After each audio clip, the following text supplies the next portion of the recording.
Hello, and welcome to the role of Executors and Trustees in Wills. And my name's Julie Bell. I'm a private client practitioner based in Manchester. Let's see what we're going to cover today. We're going to look at the appointment of an executor in a will and how it's really vitally important that the person making the will chooses the right individual or individuals to fulfill that role. And when they're making that decision, where obviously they need to have an awareness of what they're appointing, what the roles and responsibility of the executor is going to be in due course. We're going to have a brief look at the process for obtaining a grant of probate and for paying inheritance tax, if there is any to pay. We'll then move on to general estate administration and what the job of the executor is. And then we'll look at whether an executor has to act. Do they have to take out the grant? And we'll look at different options of having power reserved to them or renunciations.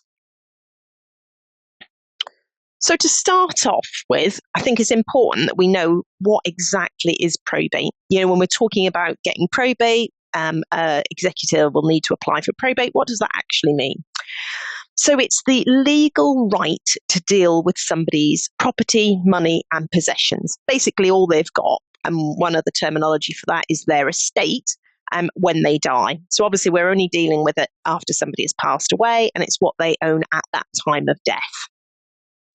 Only certain people can apply for probate, and who that is really is fundamentally the starting point is, has the deceased left a valid will or not?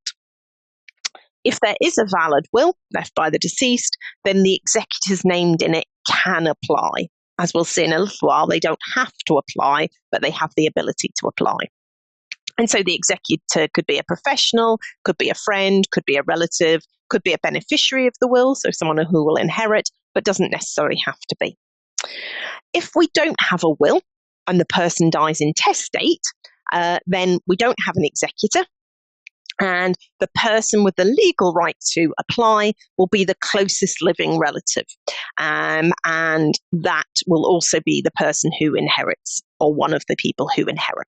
So unlike with a will, the person who is applying to take out the grant on an intestacy, they are also going to benefit from the estate in 99.99% of normal situations.